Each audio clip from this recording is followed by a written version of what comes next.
ինքներս այսօրվա թեմայի մասին բավականին հաճախ է լինում, որ ինչ-որ ձևով անդրադառնում ենք դասերի ժամանակ, բայց մի քանի տարի առաջ եղել է, որ բավականին լուրջ անդրադարձանք խնդրանքի թեմային, ինչևէ, ինչպես մի շարք այլ թեմաներ, ինքը իհարկե շատ կարևոր է, բայց ինքը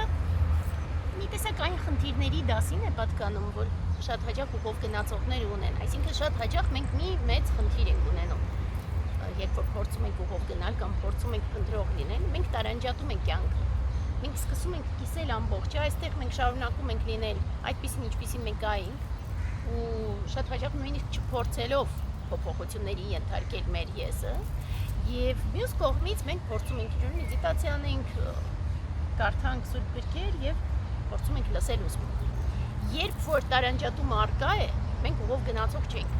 Եվ ինչը ամենավատն է, երբ որ տարանջատումն առկա է, շատ քիչ է հավանականությունը, որ ընդհանրապես մարդ կգա ուղու վրա։ Դրա մասին մենք բազմիցս տարբեր իրավիճակներում, տարբեր թեմաներով անդրադարձել ենք։ Եվ ինչու այդպես, որովհետև նա, որ չի փորձում գնալ ուղով, հասկանում է, որ ինչ-որ մի բան պակաս է իրեն։ Նո կամ չի հասկանում, բայց կան, որ հասկանում են։ Եվ վաղ թե ուշ այդ սերմերը, որոնք որ այս կամ այն ձևով ցանվում են, վաղ թե ուշ սկսում են ծիր տալ։ Եվ վաղ թե ուշ մարդ սկսում է ձգտել դեպի ուղի եւ ի վերջո հետո փնտրել, հետո ի վերջո գալ ուղու վրա։ Բայց երբ որ ինքը տարանջատում է կյանքը, այն կեղծ մոտեցումը իր, որ ինքը շարունակում է ուղով գնալ, որովհետև հեսա մեդիտացիա անում է, չգիտեմ, ինչ-որ մինիմալ վարժություններ անում է, փորձում է ինչ-որ բաներ մտածել, բայց առօրյա կյանքում ոչ մի փոփոխության չի ենթարկվում, ինքը չի տեսնում։ Տարանջատումը գնում է ենթագիտակցական մակարդական գնում։ Եվ այդ ժամանակ արդեն շատ քիչ է հավանականությունը, որ մարդիկ կգնան ուղով։ Դրա համար տարբեր թեմաներ մենք այս կամ այն ձևով երբեմն արծարծում ենք, որպեսզի հենց ցույց տանք, թե ինչքան վտանգավոր է այս տարանջատումը։ Եվ խնդրանքի թեման ինքը հենց այս տարանջատումը ցույց տվող թեմաներից է։ Ըստ այդմ խնդրելը կամ խնդրանքին պատասխանելը, որը նույն խնդրանքի երկրորդ կողմն է, այդ երկուսն էլ իրենք նույն դասի են պատկանում, այն բոլոր խնդիրների, որոնք որ մի կողմ ենք դնում, երբ որ փորձում եք իբր ուղով գնալ, բայց իրականում ինչ-որ բան կերծում։ Այդ տեսանկյունից ինձ համար այդ տեսանկյունն է, որ ամենակարևոր պահերից է, որ այս թեմայի մասին արժե խոսել։ Այնուամենայնիվ, հիմա փորձում ենք հենց զուտ խնդրանքը դիտարկել։ Շատ կարևոր է, որ ընդհանրապես, երբ որ մտածում ենք ընդհանրապես խնդրելու մասին, ինչպես եւ ամեն ինչում մեր կյանքում, մենք պետք է շարունակենք առաջնորդվել Մեծն Գուրու Ռինպոչեի հիմնական բանաձևով, ընդհանրապես կյանքի, արա մյուսներին այն եւ միայն այն, ինչ նպաստում է քո դիմացինի կամ որևէ երրորդի հոգեվոր զարգացման։ Սա այսպիսի տենց մի տեսակ ունիկալ բանաձև է, որ ամբողջ իր մեջ ներառում է եւ խնդրանքի վերաբերյալ այն եւս աշխատում է։ Շատ կարևոր է, որ հասկանանք, այսինքն մենք խնդրում ենք միայն այն ժամանակ, երբ որ դա նպաստում է մեր կամ դիմացինի կամ որևէ երրորդի հոգեվոր զարգացմանը։ Սա այսպիսի նախաբան։ Եվ երբեմն այտենց մտածում էի երկար, լավ, կա ունիկալ ռեցեպտ, հասկացա, որ չկա, որովհետև ինչ որ լիքը բաների համար չկա ունիկալ դեղամիջոց, եւ դա լավ է։ Որովհետև եթե տենց ունիկալ լիներ, մենք մի տեսակ բանաձևային կշարժվեինք եւ կդադարեինք մտածել, հենց դադարում ենք մտածել, հայտնվում ենք այն կյանքում, որում որ հայտնվեցինք, երբ որ դադարեցինք մտածել։ Եվ ահա տենց մտածում եմ, որ լավ, երբ որ մենք իրոք հասկանում ենք, որ մենք կարիք ունենք ինչ-որ բանի, եւ ըստ այդմ հասկանում ենք, որ դա կարող է նպաստել նաեւ դիմացինին, սա այդպիսի հիմնական ոնց որ տարրեր, որոնք որ կարևոր են խնդրանքի համար, երբ որ OGG-ն ճիշտ է ավելին, երբ որ դու խնդրում ես, քան երբ որ դու անում ես։ Նորից, ոնց որ վերջի դասերից մեկին մի քանի անգամ կրկնեցի, ինչպես եւ ժամանակին ինկվիզիցիան, այդպես էլ մենք։ Եթե պարտավոր ես, ուրեմն կարող ես։ Սա շատ կարևոր կարգախոս, որը հին ժամանակներից ի վեր տարբեր միաբանություններ, մարտական միաբանություններ, հոգևոր միաբանություններ, տարբեր այս կարգախոսով փորձում էին առաջնորդվել, եւ դա ճիշտ է։ Մեզ համար դա աշխատում է եւս։ Դա կարա նշանակի, որ այդ դեպքում իմաստ չկա խնդրանքի, որովհետեւ դու ամեն ինչն էլ կարող ես։ Բայց գալիս է նորից ՕԳԳ-ի հարց։ 1 եւ երկրորդը դիմացինի մասին հոգ տանելը։ Հիմա կանդրադառնանք դրան։ Ամեն դեպքում ես առանձնացրեցի 4 հիմնական մակարդակ։ Մեկը առօրյականության մեջ խնդրանք, երկրորդը ներողության խնդրանք, որը եւս խնդրանք է, չնայած մենք առօրյա կյանքում դրա մասին ընդհանրապես մոռանում ենք, բայց ինքը խնդրանք է, երրորդը դա աղոթքն է, եւ չորրորդը որպես ամենաբարձր մակարդակ դա իհարկե ուսմունքի խնդրանք է։ Այսպես փորձենք ամենասկզբից գնալ առօրյականության մեջ։ Մի հատ շատ հետաքրքիր տարր կա, որ ընդհանրապես շատ հաճախ մարդիկ մտածում են, լավ, ես չեմ խնդրում, որովհետև ես հպարտս չպիտի խնդրեմ։ Եվ կամ հակառակը, երբ որ շատ սկսում են խնդրել, մեկ էլ ինչ-որ մի բան կոտրվում է։ Այն հպարտության տակ գտնվող լավ որակը, որը որ մարդուն ստիպում է ինչ-որ մի բան անել։ Երբ որ ինքը խնդրում է 1, 2, ինքը դադարում է ընդհանրապես ջանք գործադրել, որևէ։ Այս երկու բևեռների մեջ մենք փորձում ենք գտնել լուծում։ Եթե մենք ընկնում ենք այս բևեռի մեջ, վատ է, եթե ընկնում ենք այս բևեռի մեջ, վատ է եւս։ Հաջորդ փուլերի համար սա այնքան էլ չի աշխատում։ Սա օրինակ կարևոր տարբերություն։ Սա աշխատում է առօրյական կյանքի համար։ Հետո կտեսնենք ինչու չի աշխատում։ Չի աշխատում հետագայում, որովհետև դու չգիտես ընդհանրապես ինչ ես ընդհանրապես ունակ։ Դու չգիտես քո պոտենցիալը, դու չգիտես քո կարողությունները, ըստ այդմ դու չգիտես որտեղ պիտի խնդրես, որտեղ չէ։ Դու չգիտես ինչի մասին պիտի խնդրես։ Դա հետագա փուլեր է։ Առօրյական կյանքում մենք գիտենք եւ ըստ այդմ մենք փորձում ենք այս բևեռների մեջ չընկնել։ Ոչ ամեն ինչ կարող եմ, ոչ ու պիտի ինքս անեմ, ոչ էլ պիտի անընդհատ խնդրեմ ու ինքս ոչ մի բան էլ չանեմ։ Այս երկու բևեռները ֆիքսում ենք։ Եվ մի հատ կարևոր հետաքրքիր բան։ Երբ որ մենք տրամադրվում ենք, որ մենք պիտի չխնդրենք, նորից սա առօրյականության փուլն է։ Երբ որ մենք այդպես ենք տրամադրվում, շատ կարևոր է այդ պահին ներքին պարզ ինքնավերլուծությամբ հնարավոր է տեսնել, որ մենք չենք խնդրում երբևիցե ու տրամադրված ենք չխնդրել, երբ որ մենք միանշանակ չենք ուզում, որ խնդրեն մեզ։ Ու դա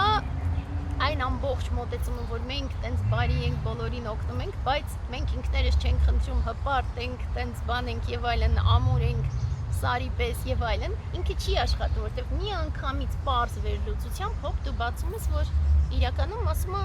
ես չեմ խնդրի, բայց նայ դու էլ չխնդրես։ Հա, այդ իրավունքի հակառակ կողմը, որ ինչպես ես, այդպես էլ դու։ Որ իհարկե չար բան է։ Հենց չար, որովհետև մենք փոխօգնության վրա հիմնված հասարակություն ենք։ Եթե փոխօգնության հիման վրա չենք, դու ընդհանրապես որպես հասարակություն իմաստ չունենք։ Սա կարևոր է։ Եթե խումբը չունի փոխօգնության միտում, ինքը խումբը ըստ սահմանման հենց չունի իմաստ։ Սա կարևոր է եւ ինքը դες բոլոր մակարդակներում կարևոր է։ Մենք շատ հաճախ դες պարզ խնդրանքը պարզ հարց է։ Պարզ ամեն վայրկյան ճանապարհին կյանքում հանդիպող հարց է։ Մենք պարզ հարցերը շատ հաճախ չենք լուծել մեր մեջ։ Մենք շատ հաճախ իրոք չենք անդրադառնում հարցին։ Այս հարցի մասին խորհելը կարող է հսկայական հորիզոններ բացել։ Տարօրինակ ձևով նույնիսկ։ Բայց առօրյականության մեջ մեկ, հետո մյուս փուլերը, բայց նույնիսկ առօրյականության մակարդակում շատ մտածելը դրա մասին կարա լիքը բան բացի մեր ինքնության, մեր եսի ու մեր վատ կողմերի մասին, որոնք որ մենք երբ որ բացահայտում ենք, ճանապարհ ենք տեսնում, թե ինչպես ենք լուծում այդ վատ կողմերը։ Ըստ ինչքան շատ մտածեք այս ամենի մասին, այնքան լավ։ Ես միայն, այդպես ասենք, մեղերն եմ մեղում։ Երբ որ մենք ասում ենք հասարակության մասին կամ հանրության, մենք ինչ որ ձևով գալիս ենք եղբայրության ապաստարանին, ապաստարանների մասին խոսելիս մենք միշտ ասում ենք, որ կան 4 հիմնական մակարդակներ եւ բոլոր դասերին այս կամ այն ձևով մենք հիշատակում ենք հենց ապաստարանի թեման։ Մեր սեփական, այսինքն այն պարզ, շոշափելի, այդպես ասած, եղբայրությունը, այն բարձրագույն ժողովը, որը որ ուսմունքում մենք դիտարկում ենք բոլոր մեծագույն ուսուցիչները, ովքեր երբևիցե փոխանցել են ուսմունք, փոքր մակարդակում մենք ընկալում ենք այն մարդիկ, ում հետ որ մենք գնում ենք հոգևոր զարգացման ճանապարհով։ Եվ ուղով գնացողի համար դա դառնում է այն հիմնական հանրությունը, որից ինքը ակնկալում է փոխօգնություն, որի հանդեպ ինքը առավելագույնս պատասխանատվություն ունի, որովհետև պիտի օգնի եւ պիտի իրեն օգնեն։ Եվ ինքը իրավունք է ստանում փոխօգնության ակնկալման։ Բայց ընդհանրապես, երբ որ մենք նայում ենք աշխարհին, երբ որ մենք փորձում ենք այդ փոքր գաղափարի մեջ խորանալ, մենք հասկանում ենք, որ բոլոր մարդիկ, դեռ ավելին, բոլոր շնչող էակները այս կամ այն ձևով նպաստում են մեր զարգացմանը։ Մենք տեսնում ենք սխալը, մենք հասկանում ենք, որ այդ սխալը վատ է, մենք հասկանում ենք վատը, ըստ այդմ մենք կարողանում ենք փրկվել վատից մեր մեջ։ Մենք տեսնում ենք բարին եւ մենք սովորում ենք այդ բարին։ Մենք սովորում ենք օրինակներով շատ ավելի, քան լիքը այլ բաներ։ Այդպես, երբ որ մենք նայում ենք մեր կյանքին, թեկուզ այն մեր ճանաչած այս մարմնում մեր կյանքին, երբ որ մենք նայում ենք հետ, մենք հիշում ենք հսկայական թվով հանդիպած մարդկանց, երբեմն ոչ միայն մարդկանց, ովքեր որ այս կամ այն ձևով մեզ օգնել են, որ մենք ի վերջո կարողանանք զարգանալ։ Այդ ամբողջը եւս ինչ-որ ձևով փոքր եղբայրություն է։ Մեծ, բայց մենք ընկալում ենք որպես փոքր։ Համեմատած մեծագույն ուսուցիչների հետ իհարկե փոքր։ Այդ ձևով նայելով մենք հասկանում ենք, թե ինչքան մեծ բան է փոխօգնությունը։ Որ ինքը դա չի, որ դու այդ պահին ջրի կարիք ունես ու դու խնդրում ես ջուր։ Ինքը շատ ավելի մեծ է։ Այդ պահին հնարավոր է, որ նույնիսկ այդ փոքր բանով դու խնդրում ես ջուր, քեզ տալիս են ջուրը, հնարավոր է, որ այդ մարդը, որը քեզ այդ պահին տալիս է ջուրը, ամբողջությամբ փոխվում է դրանից։ Մենք երբեք չգիտենք հյուսվածքը ոնց է աշխատում։ Զարգանում ենք ավելին, տեսնում ենք ավելի քայլեր։ Էլ ավելի շատ, բայց մենք չենք տեսնում ամբողջը։ Ու դրա համար մենք երբեք չգիտենք ինչի վրա է կպնում հանգույցը։ Երբեմն էլ հակառակը, մենք չենք խնդրում, որովհետև մտածում ենք, որ խնդրելը լավ չէ, կամ ինչ ամոթ, կամ ինչ-որ մի բան, եւ մենք չենք խնդրում ու կարող է դրանից ամբողջ հյուսվածքը քանդվի կամ գնա այլ ուղղությամբ։ Սա այսպիսի մի կարևոր բացատրություն։ Իսկ ուսմունքը հստակ այդ առօրյական մակարդակի համար ասում եմ, որ շատ կարևոր է, որ մենք հասկանանք, որ երբ որ մենք խնդրում ենք անել այն, նորից վերադառնում ենք մեծ ընկուրուրին փոչի բանաձևին, այն եւ միայն այն, որը այս կամ այն ձևով նպաստում է հոգեվոր զարգացմանը, մենք օգնում ենք մարդկանց բարի բան անել։ Եվ ըստ այդմ ուսմունքը ասում է, որ դա որոշակի ձևով, բայց եւս ուսմունքի տարածում է։ Սա առաջի կետը։ Հետո արդեն տենց ֆիքսեք, եթե հարց լինի, վերջում ըստ կետերի կարող եք հարցեր տալ։ Երկրորդ կետը խնդրանքն է ներողության եւ ինքը շատ կարեւոր է ու եւս չկա ընդհանուր լուծում։ Բոլոր հարցերը մի տեսակ պարադոքսալ են։ Ոչ մեկի մասին միանշանակ դժվար է ասել, որ սա միանշանակ աշխատում է։ Ներողություն խնդրելը, երբ որ դու պարզապես ներողություն ես խնդրում, ինքը ներողություն խնդրել կարող ընդհանրապես չլինի։ Չէ՞ տենց փողոցում երբեմն կներեք ու ինչ-որ վատ բաներ, դե ինչ դրանից հաստատ դա ներողության խնդրանքը չէ։ Եվ երբեմն մենք նույնիսկ ասում ենք, հա, որ գրավորական այս կներեք, երբ որ ասում են, մի տեսակ ինքը ներողություն խնդրելու նման չի հնչում։ Ինքը հնչում է տենց որպես թե կներեք։ Պարզա որ կներեք։ Դրա մասին եւս արժե խորհել, ինքը տենց փոքր լեզվական տարր է, որը իհարկե լեզվամտածողության մեջ եւս արտահայտվում է։ Այնուամենայնիվ երբեմն այդ փոքրիկ արտահայտությունները կարող են հակառակը վատ աշխատել։ Որովհետեւ երբեմն ոնց որ դու քո կողմն ես դիտարկում, բայց դու չես դիտարկում դիմացինի կողմը։ Երբեմն ինքը սխալ է, բայց եթե դու այդ պահին ինչ-որ բան անես, դու իրեն ես խորացնելու իր սխալի մեջ։ Սա նուրբ հարցը եւ էլի ոնց որ ասեցի չկա ունիկալ լուծում։ Այլ բան, որ մենք խոսում ենք կարմիկ պարտքերի մասին, որոնք միշտ կուտակվում են։ Կուտակվում են կամա թե ակամա, այսինքն պարզա որ մենք չենք ուզում կուտակել կարմիկ պարտքեր եւ բեռներ էության վրա, այնուամենայնիվ հավաքում ենք։ Եթե մենք կարողանում ենք գոնե այս կյանքում սպառել այն վատ բաները ներողություն խնդրելով, մենք արդեն իսկ շատ ավելի մաքրվում ենք։ Ասեմ ավելին, նորից գիտակցված թե չգիտակցված, մենք հիշում ենք նախորդ կյանքերում կուտակած պարտքերը։ Մենք կարողա չենք հիշում իրավիճակ, մենք չենք հիշում մարդկանց կոնկրետ, բայց մենք ինչ-որ ձևով հիշում ենք ինչ-որ բաներ, որ մենք դա արել ենք։ Երբեմն օրինակ, ասենք մենք տեսնում ենք սխալ, հետո նայում ենք, մտածում ես էլ եմ այդ սխալը գործել։ Հետո երբ որ լուրջ վերլուծում ենք, հնարավոր է որ մենք չտեսնենք այդ սխալը այս կյանքը։ Ուրեմն ինքը կարմիկ պարտքի պես նստած է։ Ըստ այդմ մարսել եւ ներողություն խնդրելը կարա հսկայական աճ ապահովի մեզ համար, որովհետեւ ինքը բագաժի շպրտումն է։ Դա դժվար է։ Իրականում խորությամբ ներողություն խնդրելը շատ ավելի դժվար է երբեմն, քան լավ մարսելը, դա ինչ-որ ծանր իրավիճակներով։ Բայց մենք կարիք ունենք դրան։ Քրիստոնեական ավանդության մեջ շատ սիրուն բան կա, հա, երբ որ Պասխը սկսվում է առաջի կիրակին բանն է, հա, հենց ներողություն խնդրելու կիրակի է, ինքը տենց ավանդույթ է։ Ну, հապար եկեղեցում որ հաստատ, բայց տենց էլի տարածված է եւ դասական բանաձև է, ասում եմ ներողություն եմ խնդրում, պատասխանը որ Աստված կների, ինքը լավ բանաձև է, իրականում շատ խորքային բանաձև է եւ Աստված կների դա լավ արտահայտություն է, որովհետեւ դու այդ պահին հասկանում ես, որ դու միշտ ներված ես քո ամբողջ սխալներով, լավ ու վատ կողմերով եւ այլն, բայց դու միշտ գիտես, որ ամբողջ երկնային ուժերը քո կողմից են։ Այդ դու ով ես, որ չներես ինչ որ փոքր բան, որ քո հանդեպ արել են։ Ու դա այնքան մի տեսակ խորն է, որ երբեմն մտածում ես մեծ ներողամտության, մեծագույն ուժերի, մեծագույն ուսուցիչների, որ նայում են մեզ, մտածում են ինչ կյանքով են ապրում, ինչ որ անընդմեջ ելևեջների, անկապ վեճերի, փոքր ինչ-որ իրադարձությունների եւ այլնի, բայց մեկը ներում են մեզ, այդպես երբ որ մտածում ես ոնց կարաս չներես։ Սա խնդրանք ներողության մասին։ Դա տենց հանձնարարության նման է, միշտ, ամենայն դեպս կոչ կանեի, տենց նստել մտածել ինչ ունեք ներողություն խնդրելու և գնացիք կամ զանգեք ներողություն խնդրեք։ Այնքան մեծ բան է, դա իրոք չեք պատկերացնի ինչքան մեծ բան է, մի տեսակ պարգևի նման է ձեզ համար ևս։ Իհարկե մոտիվացիան է կարևոր, չզանգեք ձեզ համար պարգև ակնկալելու, այդպես երբ որ սրտանց կարողանաք զանգեք, ինչ-որ բան կփոխվի վստահ։ Եվ մենք անցնում ենք վերևի երկու մակարդակների,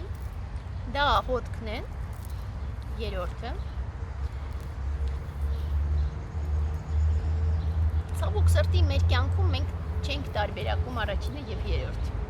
Ցավոք սրտի մենք ոնց որ առօրյա կյանքում անկապ ինչ-որ խնդրանքներ ենք ունենում, անկապ բաներով ենք տարվում եւ այլն, այդպես էլ մենք աղոթում ենք։ Եվ երբեմն իրոք այդպես անեկդոտը որ կա, որ գալիս ասում է թոշակ ուղարկի, խնդրում եմ Աստված ջան լրացուցիչ մեկը կողքը կանգնած ասում է ինֆինիտի, հետո 5000 դրամ տալիս ասում է մի խանգարի։ Իրականում ինքը շատ լավ անեկդոտ է։ Պարզապես ոչ համեմատությունների։ Մենք պիտի կարողանանք վեհ բաների մասին։ Վեհ, ոչ թե մեծ, այլ վեհ։ Մեծ ու վեհ։ Մենք շատ հաճախ խառնում ենք եւ մեր հիմնական խնդիրը հենց այդ մեծ ու վեհը խառնելու մեջ է։ Մենք տենց մի տեսակ ամեն ինչը չափերով ենք, ինչքան հնարավոր է չափել։ Դրա համար այդ անեկդոտները կիրառելի են։ Բայց ըստ էության մենք իրոք շատ հաճախ այնքան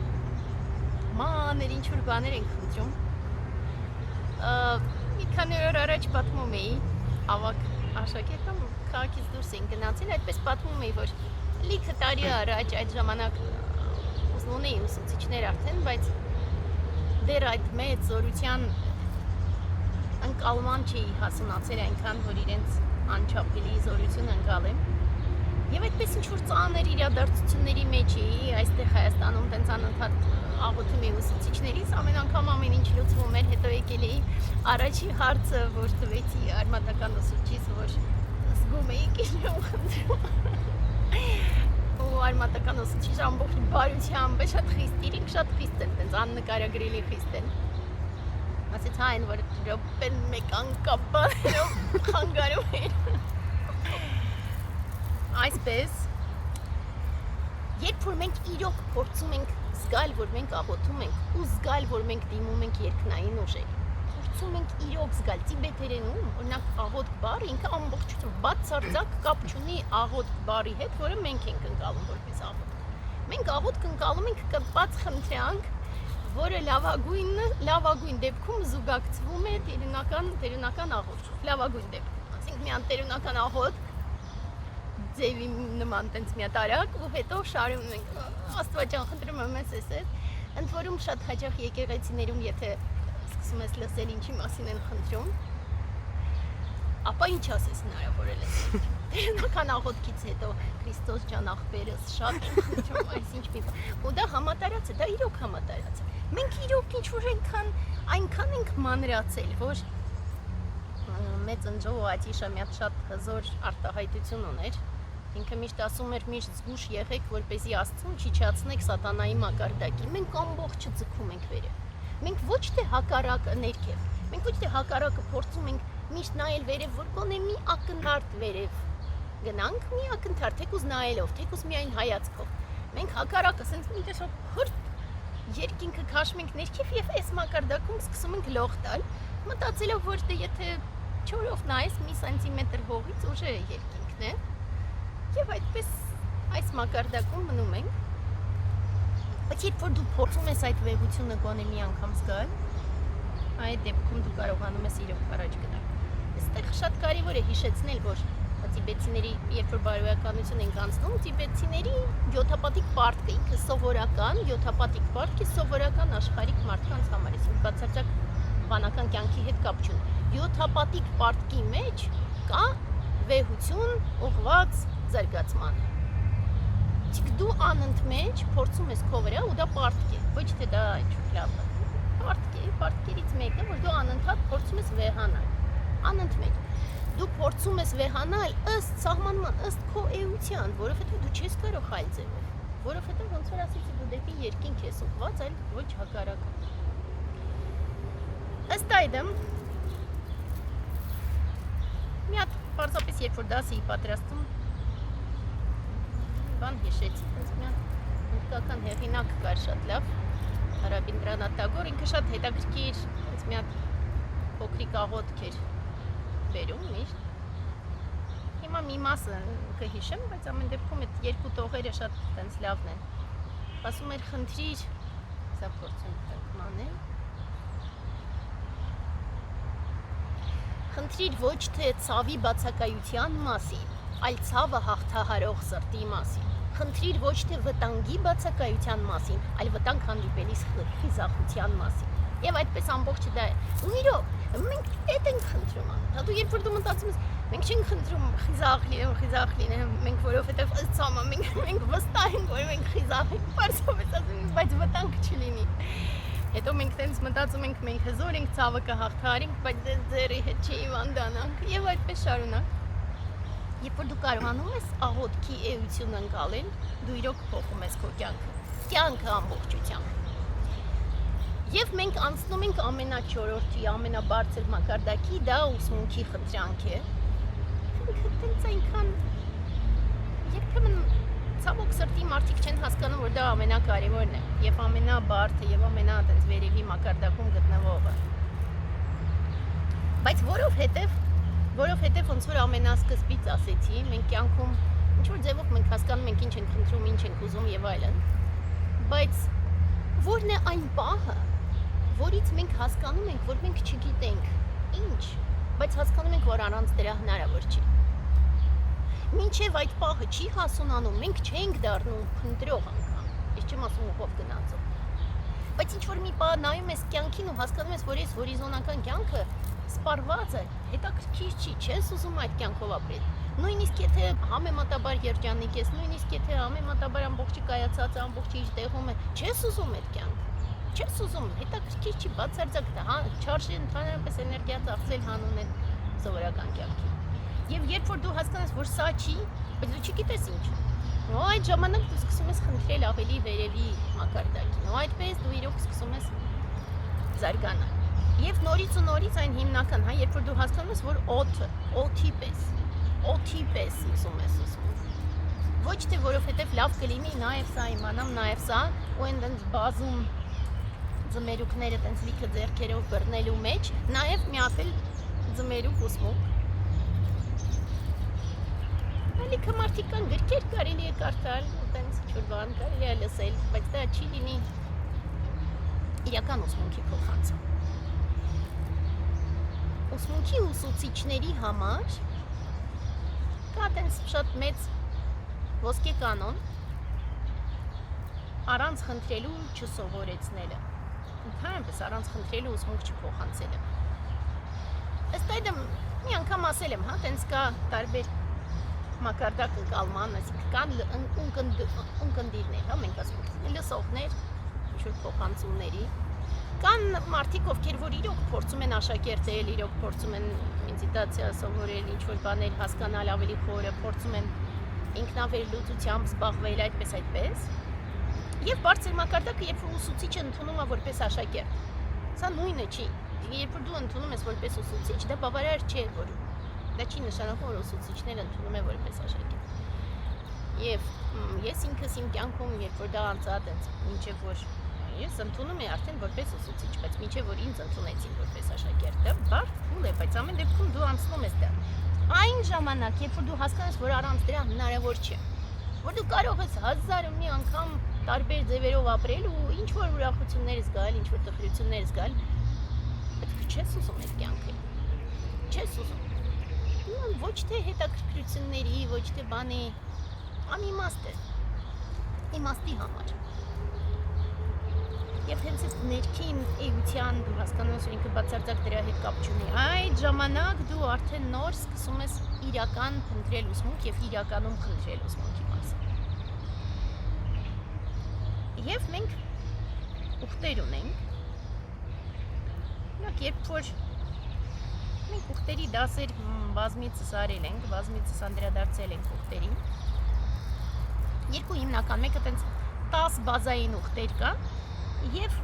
գոնդրոյից հետո, այսինքն նախնական պրակտիկաներից, երբ որ փնտրողը տենց ասենք դառնում է ուղով գնացող, մենք ունենք պարտադիր նախնական պրակտիկաներ, որոնցից հետո արդեն անցնում է, բայց ինքը որոշակի ձևով դիտարկվում է նախնական պրակտիկաների մեջ 7-հապատիկ պրակտիկա։ Այդ 7-հապատիկ պրակտիկայի մի մասը դա հենց խնդրանքն է, որ ուսմունքը տարածվի, մեկ, եւ երկրորդը, որ մեծ ուսուցիչները երբևիցե չհեռանան, որովհետև կարող են հեռանալ Երևան։ Ուսուցիչները գալիս են այն ժամանակ, երբ որ իմաստ կա ուսմունքի փոխանցման։ Ժամանակ եւ տարածություն հարաբերական կատեգորիաներ են։ Ոչ ժամանակ կա, ոչ տարածություն կա։ Ըստ այդմ ցանկացած պահին, ցանկացած ժամանակաշրջանում, ընդ որում ոչ գծային, տարբեր ձևերով ուսուցիչները գալիս են։ Երբ որ իմաստ ունի ուսմունքը փոխանցել։ Սա շատ կարևոր տարր է։ Բայց իմաստ կա միայն, երբ որ կան խնդրողներ։ Ու դա տենց մի տեսակ այնքան խորքային ներքին տարր կա եւ 10 բազային ուխտերի երկու մասը եւս խնդրանք է։ Մեկը որ անընդմեջ էլի ուսմունքը տարածվի, եւ մյուսը նորից, որ նորից ու նորից գան այս աշխարհ եւ չլքեն մեզ։ Սա հիմնական խնդրանքն է, որը իմաստ ունի հնչեցնել կյանքում։ Մնացած խնդրանքները կարող են հնչեցնել, կարող են չհնչեցնել։ Բայց սա ամենակարևոր խնդրանքն է։ Երբ որ չեն գալիս, ուրեմն իմաստ չունի։ Ուրեմն ավարտվել է այն փուլը, որում որ հասարակությունը կամ հանրությունը կամ մեծ կամ մարդկությունը ընդհանրապես տրամաբանական շարունակություն։ Նորից ժամանակը գոյություն չունի։ Ըստ այդմ, երբ որ մենք հիմա նայում ենք աշխարհի վերջն, աշխարհը վերջանում է։ Աշխարհը վերջավոր է։ Ինքը ըստ ցանկման վերջավոր է։ Արևն է, վառվում է, մոլորակը ընկնում է եւ այլն, այդ ամբողջը ավարտուն է։ Որովհետեւ սանսարան ինքը տենց փակ շրջան է, ավարտուն է։ Շնչող էակը ավարտուն չէ։ Կարա տարբեր ժամանակներում ծնվի, ինքը կարա 21-րդ դարում ծնվի, հետո ծնվի 5-րդ դարում, հետո այլ հասարակությունում, հետո այլ ազգում, այն իրավիճակում, որը առավելագույնս կնպաստի իր զարգացմանը։ Բայց երբ որ մենք նայում ենք գծային եւ ապրում ենք այն աշխարհում, որում որ հնարավոր է, որ այլևս ուսուցիչներ չգա, ուրեմն իմաստ չունի այդ ամբողջ։ Ոնց որ մենք ասում ենք, տենց աղոթք կա, որ դու աղոթում ես հաջորդ կյանքի մասին, ու այդպես դա երբեմն ասում եմ, հա, որովհետև հարցը դա չի, որ մենք աղոթում ենք, չգիտեմ, ինֆինիտիի մասին, իսկ տիբետցիները աղոթում են հաջորդ լավ կյանքի մասին, չէ՞, իհարկե։ Այդպես չէ, բայց երբ որ աղոթում ես, մտածում ես, որ ապրեմ այսպիսի կյանք, որ հաջորդ կյանքում առավելագույնս հնարավորություն ունենամ զարգանալ, ու այդպես գնում է։ Խնդրում եմ չծնվեմ առաջին ներքևի 3 կյանքում, չծնվեմ դժոխքում, որպեսզի սարսափելի տառապանքի մեջ ընդհանրապես ոչ մի բանի մասին չկարողանամ մտածել, եւ չծնվեմ պրետաների աշխարհում, որպեսզի ագահությունից ու անընդմեջ ծառավից ու սովից չկարողանամ որևէ բանի մասին մտածել, եւ չծնվեմ կենդանական աշխարհում, որպեսզի տգիտությունից չկարողանամ զարգանալ, եւ չծնվեմ աշխարհներում, որտեղ աստվածներն են ապրում, որովհետեւ մեծամտությունից չեմ հիշի ուսմունքը, եւ չծնվեմ ասուրաների կամ մենք ասում ենք ոչ աստվածների աշխարհում, որովհետեւ անընդմեջ նախանձով կտոգորվեմ, այլ թող ծնվեմ մարդկանց կյանքում, մարդկանց աշխարհում, որպեսզի կարողանամ առավելագույնս զարգանալ եւ հասնել Բուդդայի վիճակին, բայց մարդկանց աշխարհում ծնվելով թույլ տուր, որ չծնվեմ բարբարոսների երկրում, որտեղ ուսմունքի մեկ խոսք անգամ չի լսվել։ Սա մեր հիմնական աղոթքներից մեկն է, որովհետեւ եթե ուսմունքը չի հնչում, իմաստ չունի։ Եվ դա միայն բուդդայական մոտեցումը չէ, որովհետև քրիստոնեության մեջ Սոդոմ Հոմորի պատմությունը նույնն է, հա, երբ որ Լոտին գալիս ու ասում է թող 50 տենց ասենք սուրբ մարդ կամ ճիշտ մարդ գտնես, այդ դեպքում չեմ ոչնչացնի, ինքը ասում է խնդրում եմ ավելի քիչ, ասում է լավ 10, հետո ասում է խնդրում եմ 5, հետո ասում է Լոտ մենակ ես, թող ու գնաս դեպ։ Եվ սա շատ դասական էլի օրինակ է։ Եվ շատ սիրում եմ միշտ բերել Անանդայի օրինակը։ Մեծն Անանդան մեր ժամանակների Բուդդայի, Շակյամունի Բուդդայի սրտի աշակերտներ եւ բարեկամներ, ազգակից էր։ Եվ տենց ամեն ինչում ինքը ամենամոտն էր իրեն։ Այսինքն կան տարբեր աշակերտներ, կային հզորագույն աշակերտներ, ինքը հզորագույնների դասին չէր պատկանում, բայց ինքը մշտապես Բուդդայի կողքին էր եւ մշտապես ամեն ինչում օգնում էր իրեն։ Այդպես փոքր հարցերով անընդմեջ իր կողքին էր։ Եվ երբ որ մեծ ուսմունքների այդպես մեծ փոխանցումներ էր անում Շակյամունի Բուդդան, շատ հաճախ Անանդան ասում էր ես չեմ հասկանում եւ նորից խնդրում եմ։ Եվ շատ հաճախ Բուդդան ասում էր, որ դու անընդմեջ իմ կողքին գտնվում ես ու ոչ մի բան այդպես էլ չես հասկանում ու այդպես միշտ ցիտում եմ, հա, որ ասում է դու բութ ես, բութերից բութը եւ ընդհանրապես ոնց հնարավոր է ոչ մի ձև չհասկանալ, ու ինքը նորից խնդրում է։ Եվ շատ սուտրաներում դա հայտնվում հանդիպում է, բայց Շոնագամա սուտրայում ամենաշատը եւ այդպես երբեմն կարդում ես, մտածում ես, եթե իր հարցերը չլինեին, մենք լիքը բան չէինք հասկանա այսօր, լիքը դարանց, մինիմումս ժամանակակից գիտության 25 դար անց, բայց հնարավոր է որ ավել։ Բայց մյուս կողմից այդ դա է տենց մի տեսակ շատ մեծ ցուցանիշ, երբ ես դու ամբողջ էությամբ իրոք խնդրում ուսմունք, որովհետև դու հասկանաս, որ առանց դրան դու մի քայլ առաջ չես անում։ Բայց երբ որ դու խնդրում ես, դու չես խնդրում այն սահմանումներով, որոնք որ դու ես տեսնում, որ դու մտածում ես, որ ինձ պետք է այսա, դու չես կարող տեսնել։ Ոնց կարող է մարդ տեսնել ինչ է իրեն պետք, եթե ինքը դեռ այստեղ է, իսկ իրան պետք է այն ինչ որ այստեղ է։ Մենք չենք տեսնում այն ինչ որ կա մյուս աստիճաններում։ Մենք կարող ենք երբեմն մեծագույն երջանկության պարագայում, մեծագույն երախտիկների պարագայում մենք կարող ենք տեսնել այդ լույսը։ Երբեմն մենք տեսնում ենք լույսի արտացոլանքը, բայց մենք չենք տեսնում ըստ էության։ Մենք տեսնում ենք միշտ տենց մի տեսակ մուգ ապակու, հա, պղտորված ապակու ետևից, ոնց որ Պողոս Արաքյալները ասում։ Բայց մենք չենք տեսնում ըստ էության։ Զարգանում ենք, տեսնում ենք ավելին, գալիս ենք այդ աստիճանի վրա, կանգնում ենք, երջանկանում ենք, որ տեսնում ենք այդ ամբողջ պատկերները, բայց հետո գնում ենք էլի առաջ ու էլի չգիտենք դեպի ուր ենք գնում ու ինչ է լինելու։ Բայց մենք դրա համար խնդրում ենք պարզապես դեպի վերև գնալը ու հնարավորություն ընձեռել, որ մենք գնանք վերև։ Սա է մեր հիմնական ֆունկցիան։ Ու դրանից այս կողմ ոչ մի ձևով ավելի բան կարևոր չկա։ Բայց մինչև մենք իրոք դա չենք հասկանում, միգուցե այդ ամբողջ 4-րդ մասը իմաստ չի ունենում։ Բայց դե այդպես է։ Այսքանը հիմա կարող եք հարցեր տալ, եթե կան։